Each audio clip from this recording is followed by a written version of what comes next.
जोंनि हारिया थांना थानो थाखायसो मुंख्लंफोरा जिउ बाउदों। बुहुमनि बिखायाव बर' हारिखौ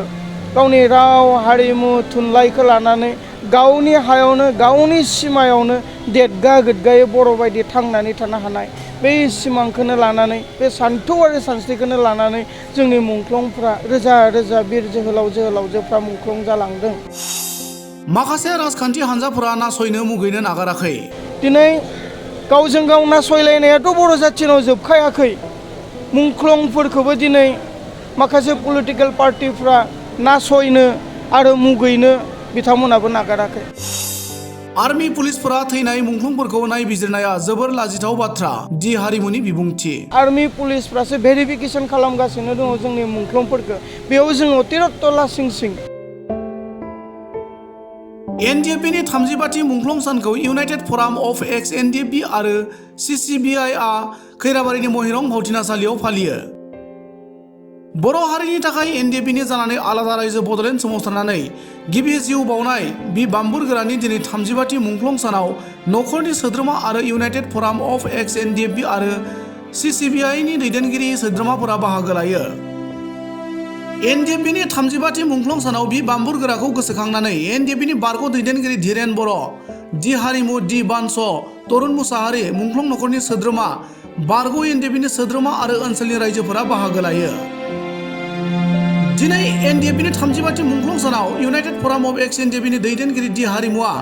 हारिखौ अननाय, हारिखौ मोजां मोननाय आरो गावनि हायावनो गोग्गायै थांनानै थानो हानायनि सिमांखौ लानानैनो जोंनि बिर जोहोलाव जोहोलावजोफोरा मुंख्लं जालांदों। माबा मोनसे मोननो थाखाय जोंनि मुंख्लंफोरा जिउखौ बावाखै। हारिया थांना थानो थाखायसो मुंख्लं जानांदों। जों मुंख्लंफोरखौ सिनायथि होनांगोन। बारग' एनडिएफबिफोरा गासिबो मुंख्लंफोरखौ गनायथि होनो नागिरदों, नाथाय आर्मी पुलिसफोरासो भेरिफिकेसन खालामबाय थादों। बेयो जोंनि थाखाय जोबोद लाजिथाव। बबेबा मोनसे समाव आर्मी पुलिसजों थैनाय मुंख्लंफोरखौ आर्मी पुलिसफोरासो नायबिजिरबाय थानाया जोंनि थाखाय जोबोर लाजिथाव बाथ्रा होननानै फोरमायो। आरो दिनैनि साना एनडिएफबिनि गिबि मुंख्लं सान महरै फालिबोनायखौ मिथिखानानैबो माखासे राजखान्थियारि हान्जाफोरा गुबुन गुबुन हाबाफारि लादों। मुंख्लंफोरखौबो दिनै माखासे राजखान्थि हान्जाफोरा नासयनो मुगैनो नागाराखै होनना खौरांगिरिनि सिगाङाव ओरैबायदि बुङो।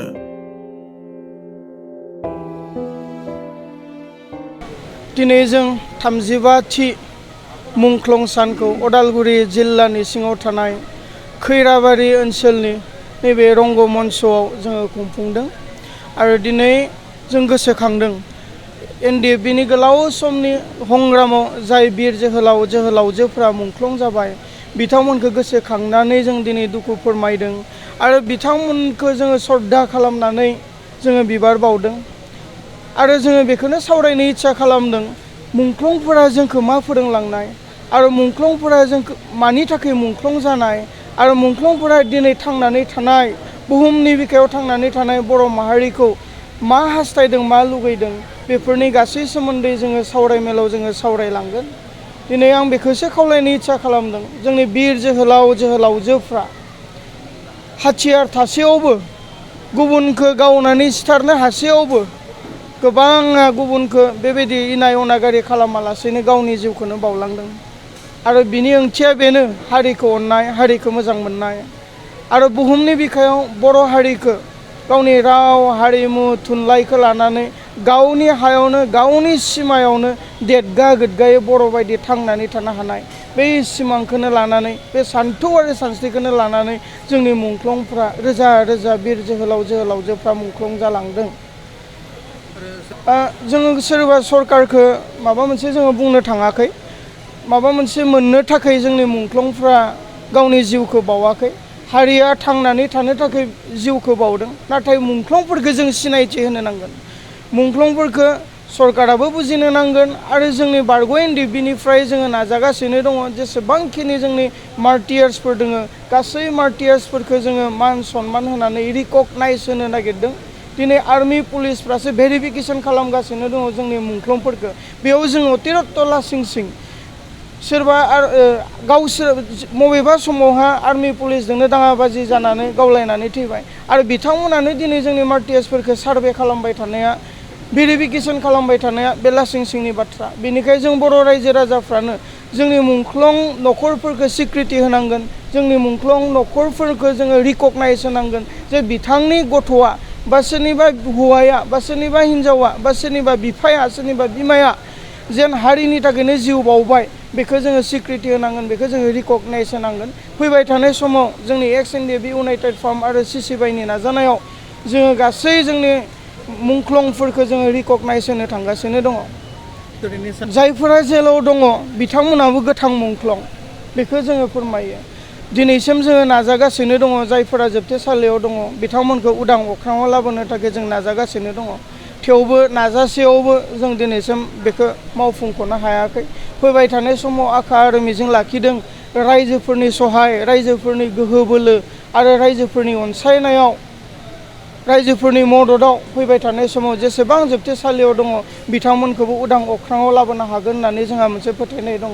जायफोरा जोबथेसालियाव दङ बिथांमोनाबो दिनै मुंख्लं सानखौ जोबथेसालियाव थानानैनो फालिदों आरो जोङो दुखु फोरमायहरदों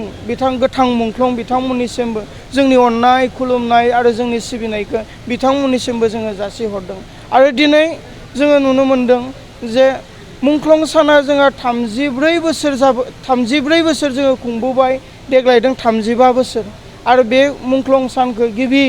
मुंख्लं बि बाम्बुरगोरा बिथां मुंख्लं जाजेननायनिफ्रायनो रोजा रोजा मुंख्लंफोरखौ सरजाबफानानै दिनैनि 14 सेप्तेम्बराव जोङो मुंख्लं सान फालिबोदों नाथाय दुखुनांथावै माखासे हाबाफारिफोरखौ जोङो लानाय नुदों मोनथिखा हसिखा जेन 14 सेप्तेम्बरा मार्टियार्स डे बेखौ मोनथिखा हसिखा गुबुन गुबुन पार्टिफ्रा दिनै गुबुन गुबुन राजनितिक हान्जाफ्रा दिनै आलादा आलादा हाबाफारिफोरखौ जोङो लानाय नुदों आरो बिनि नोजोरखौ जोङो बोदों जेन मुंख्लं सान 14 सेप्तेम्बर मुंख्लं सानखौ अबेबा खनाथिं खोबथेना दोननो नागिरदों नामा दिनै गावजों गाव नासयलायनायाथ' बर' जाथिनाव जोबखायाखै मुंख्लंफोरखौबो दिनै माखासे पलिटिकेल पार्टिफ्रा नासयनो आरो मुगैनो बिथांमोनाबो नागाराखै बरंस बुंनो थाङोब्ला बिथांमोनखौबो बाक्सायाव सोलिफुबाय थानाय मार्टियार्स डे अबजारभेशनाव आलासि महरै हांख्रायदों थेवबो मोनथिसेयावबो हांख्रायसेयावबो बिथांमोना दिनै गुबुन आलादा हाबाफारि लादों 10 लाख बिफां गायनानै वर्ल्ड रेकर्ड खालामनो थांदों दिनै बेफोरो दुखुनांथावना आरो लासिंसिं जाय हारिया मुंख्लंफोरखौ मान सनमान होनो रोङा बे हारिया पृथिबिनि बिखानिफ्राय जोबस्रांलाङो होननानैहा जोंनि गेदेर गेदेर लिडारफ्रानो लेक्सार होयो दा अब्ला बिथांमोना खुगायाव बुङो मोनसे मावो मोनसे बेनिखायनो आं बेखौसो एपिल खालामगोन बेखौसो आं खावलायगोन फैबाय थानाय समफोराव जाहाथे जोंनि दैदेनगिरिफ्रा राजनितिक लिडारानो जा धोरोमखान्थिनि लिडारानो जा बा समाज सिबियारियानो जा बा फरायसा फरायसुलियानो जा फैबाय थानाय समाव जाहाथे जों मुंख्लंफोरखौ मान सनमान होनो रोङो फैबाय थानाय समाव जाहाथे 14 सेप्तेम्बरखौ मुंख्लं सान हिसाबै जोङो गाजा गोमजायै अबजारभेशन खालामनो हायो बेखौनो आं मिजिंथिबाय